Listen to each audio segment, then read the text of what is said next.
السلام عليكم ورحمة الله. اللهم صل وسلم وبارك على سيدنا محمد وعلى آله وصحبه وسلم. ازيكم كل اخواتي وحبايبي عاملين ايه؟ يا رب تكونوا بألف خير. النهاردة بقى روتين جامد جدا، وكمان معانا كده حكاية كده هنقولها كده في نص الفيديو، او احنا ماشيين كده ايه على السريع على السريع. او اول مرة تشوفي قناتي ما تنسيش تشتركي في القناة وفعلي زر الجرس عشان يوصلك مني كل جديد. يلا لو لسه كده اول مرة تشوفيني اشتركي كده في القناة، اضغطي لايك للفيديو طبعا لو الفيديو عجبك. معايا النهارده ايه؟ معايا النهارده كوارع. هنعمل النهارده الكوارع دي او الرجلين بتاعت الجاموسه لو ما حدش عارف يعني، او حد بره مصر هيقول يعني ايه كوارع.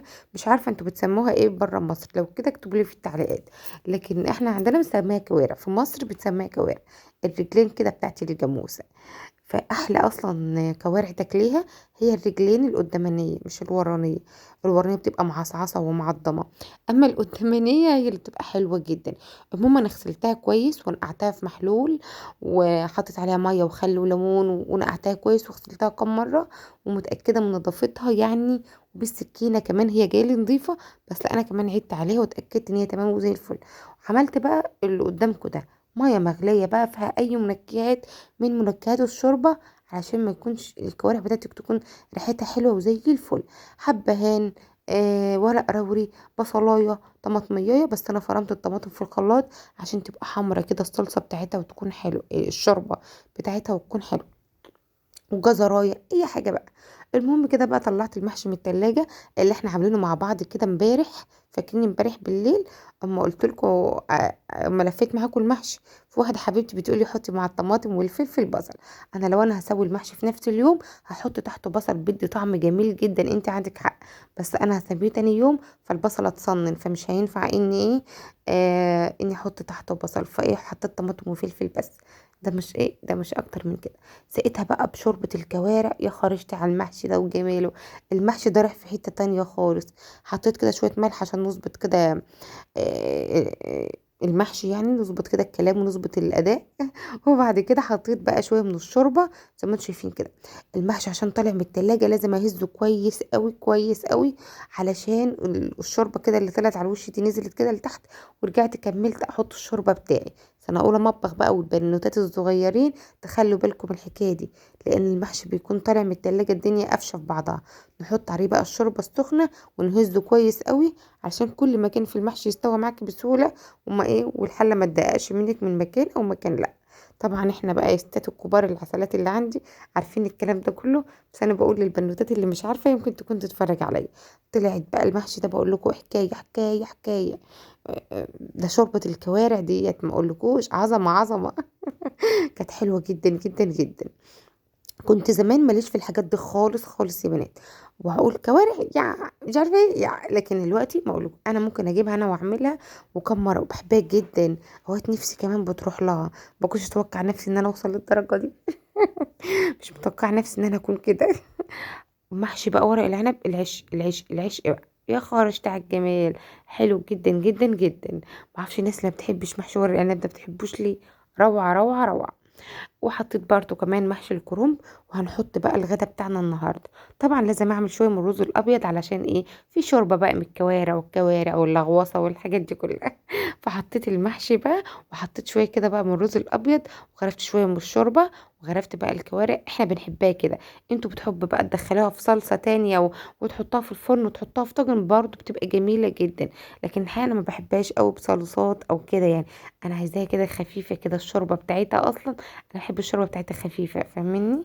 كمان لو انتوا او سلقتوا الكوارع والشوربه بتاعتها ما عجبتكوش، ممكن تستغنى عن الشوربه دي وتعملها شوربه جديده. اما الشوربه بتاعتها طالعه روعه روعه روعه، وكمان الكوارع طالعه كده شايبه من العظم، وكانت حلوه قوي.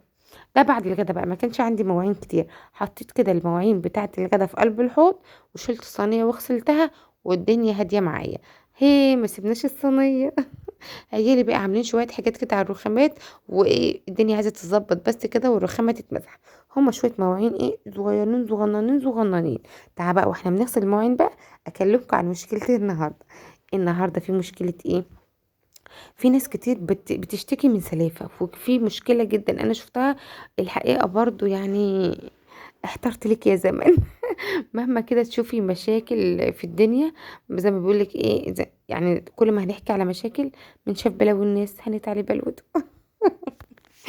هاقول لكم بقى، في ناس كتير بتشتكي من سلايف، من سلفتها أو كده يعني. فأنا شُفت واحدة كاتبة بتقول إن سلفتها بتضايقها جدًا يعني، وكل شوية شايفة نفسها عليها، شايفة إن هي بتعمل حاجة أحسن منها، وهُم في بيت عيلة، وكل حاجة هي تقلِّس على حاجتها هي يعني، وكل حاجة هي اللي حاجتها حلوة، حتى لو مش كده، حتى لو حاجتها ما هيش واو ولا العمايل اللي بتعملها أو الأكل اللي بتعملها حلو أوي، لكن هي شايفة ان هي ملهاش زي، في اكل، في لبس، في حاجة تشتريها، في دي، فهي متنتقداها في كل حاجة، وكل حاجة بتاعتها هي احلى حاجة. بتخلي برضو اللي حواليها بيشوف كده، ولو ما شافش كده لا يعني هي بتزعل جامد، فالكل اصلا بيراضيها هي. وانا مش عارفة اعمل ايه، وهي محتارة جدا ومش عارفة تعمل ايه. زي ما قلت لكم عجبت لك يا زمان. فهي بتشتكي مش عارفة تعمل ايه. هقولك، لو انت في بيت عيلة وكلكم مع بعض، فحاولي برضو انت كمان ايه، ما هي تقولك الحاجة الحاجة اللي انت شايلاها دي مش حلوة وكده، قولها خلاص تمام، هي مش حلوة ليكي، فدي أذواق، بس هي حلوة ليا انا بس. لو انت مثلا في شقتك لوحدك او مش ما بتختلطيش بحد، خلاص خليكي مثلا. لو انا بشوف ان السلفة دي انت اول ما تدخلي البيت تقدري تعمليها هي زي اختك بالظبط، يعني تاخدي حسن النية الى ان يثبت العكس. يعني اي حد هتعاشريه او هتعيشي معاه في بيت عيلة، ان كان بيت عيلة يعني بتتعاملوا مع بعض وكده، خدي حسن النية الى ابعد حدود، الى ان يثبت العكس. دايما كده، ليه؟ لان هي مش عشرة يوم. خدي حسن النية بينك وبينها الى ان يثبت العكس. طب ثبت العكس بقى، مفيش حسن نية بقى، خلاص في مشاكل، في مش عارفة ايه، يبقى في حل واحد. انا بشوف ان مفيش تاني بالنسبة له، بالذات لبيوت العيلة. صباح الخير يا جاري، انت في حالك وانا في حالي، هي في الاول وفي الاخر سلفتك. انا ما بشوفهاش حاجه جامده قوي يعني، مش عارفه انتوا شايفينها حاجه جامده ولا ايه. لو سلفتك حبيبتك واختك تبقى حاجه جامده وانتوا زي الاخوات. لكن طبعا لو سلفتك دي بتعاملك بالشكل اللي انت بتقولي عليه ده، يبقى ايه، باي باي باي باي باي، طيرها كده من حساباتك. وزي ما قلت لك، صباح الخير يا جاري، انت في حالك وانا في حالي. انا ما بشوفش ان يعني ان حاجه صعبه قوي انه تكون سلفتك مش حلوه معاكي، لا. الاصعب اشوفها ان مثلا حماتك تكونش حلوه معاكي، ان جوزك ذات نفسه يكون وحش معاكي. لكن سلفتك دي مشوفهاش في الحسبان اصلا، لا. ليه نعمل لها قصة كده، ونقعد نقول مركب السلايف صارت ومركب الضراير صارت ومركب، لا ما بشوفهاش كده. انا بشوفها الدنيا ماشية تمام تمام. وزي ما قلت لك، مادام انت داخلة في بيت عيلة، تفضلي تقولي حسن النية الى ان يثبت العكس. خلاص العكس اتثبت، سلام عليكم وعليكم السلام. بس. وبالحسنى برضو كده يعني. طب لو انت مضطريه بقى تقعدي معاها، زي ما انا قلت لك، لو انت مضطريه خلاص تقعدي معاها وتعامليها، يبقى في ايه بقى، لا خلاص ردي بقى الرد بيه اللي يناسب الشخصيه اللي قدامك دي. لا هي الحاجه عجباني، اكلك مش حلو، اكل انا على فكره ما لا، هو اكل اللي عاجبني، فاهماني كده يعني. خليكي واثقه في نفسك، واثقه في الحاجه اللي بتقدميها، ومهما اللي يقولك قدامك وحش، اعرفي انه اجمل حاجه في الدنيا. عملت بقى للعيال شويه مهلبيه كده، او كاستر، انتوا بتسموه كاستر، وحطيتهم كده في طلعت بلاد، ورجعت كده ايه، نقصت من كل شويه شويه، وحطيتها كده ايه لمالك في طبق صغير كده. قلت اجرب كده، اديله كده معلقه اشوف هياخدها ولا لا. وطبعا عمل لي زي كل مره يا بنات، واعملي كده مش عارفه الواد ده طالع شقي كده هعمل لمين.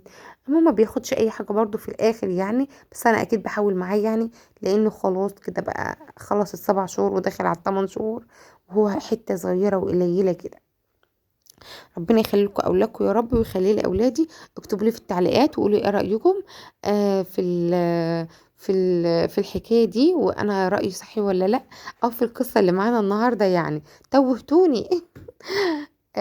هحط بقى شويه جوز هند كده. انا هقول لكم الكيس الكاستر ده عملته على 2.5 كوباية، كوبايه نصهم ميه ونصهم لبن. حبيت اني اخفها بالميه علشان اكل الملك منها معلقه واتنين زي ما قلت لكم. دخلت بقى اوضه العيال، الاوضه ياه انتوا الهدوم دي لسه محطوطة. الأوضة زي ما انتم شايفين كده. هطبق بقى الهدوم، هغير ملاية السراير، هظبط كده هدوم مالك كده، هطلع كده لسه لحد الآن ما صيفتلوش، والشتوي على بعضه. فالمهم سبت الحاجات القطن الخفيفة اللي يقدر يلبسها، اللي هي بكم، لأن برضو مش هصيف له دلوقتي، لأن الجو مش مظبوط خالص. الجو بالليل بيبقى وحش جدا، وهو قلب أمه عيان وبيدمع وبيبربر وسحسحة سحسحة سحسحة. فانا كده قعدت كده زي ما انتم شايفين، قعدت اطبق الهدوم. انا على فكره دخلت الاوضه دي قعدت يجي ساعتين فيها، اخرج الهدوم الصيفي اللي بنص كم احطها في جنب، واسيب الحاجات الخفيفه كده اللي هي اللي في جنب، وظبطت الدنيا وظبطت الاوضه. ودخلت بقى على النشير هنشر وهقفل الدنيا، لان عيالي انا خلصت بسرعه وخدت اللقطه دي عشان عيالي كانت تقول احنا عايزين ننام على السرير، ماما احنا عايزين ننام. فخدت اللقطتين دمت وخلاص طلعت اجري. وخرجت بقى على البلكونة. اخر حاجة بعملها بقى هنشر وهقفل البلكونة عليهم، ونضلم الدنيا والعيال تنام، والاستاذ مالك يتعشى وابدا انيم فيه، وجوزي يجي ونبدا نتعشى ونلاقي فيه مواعين تاني. طبعا ما نقدرش نعملها وهننام. وبس. ودي حياتنا كل يوم ورا يوم ورا يوم ورا يوم. ربنا يعينكم ويعيني دايما كده. خلي بيتك نظيف، وخلي حتتك نظيفة، وخلي مفيش مواعين في الحوض عندك، وخلي الدنيا حلوة. ودايما كده ما تحسيش ان الدنيا وحشة ولسه هعمل وهعمل وهعمل. لا، دي رسالتك في الحياة، هما اولادك وبيتك وجوزك، هي دي الرسالة اللي احنا بنقضيها. ربنا يتم كده الرسالة كده على خير، ويخلي لكم اولادكم يا رب، ويبارك لكم فيها. وتضغطوا لايك كده للفيديو، وما تنسوش تقولوا لي ايه رأيكم في مشكلة النهاردة، وايه الحل بتاعها، وعندكم سلايف بيعملوا فوقي ايه. انا الحقيقة البيت سلفتي يعني ما اقولكوش، المرة الجاية احكي لكم عليها. اشوفكم بقى في فيديو جديد، والسلام عليكم ورحمة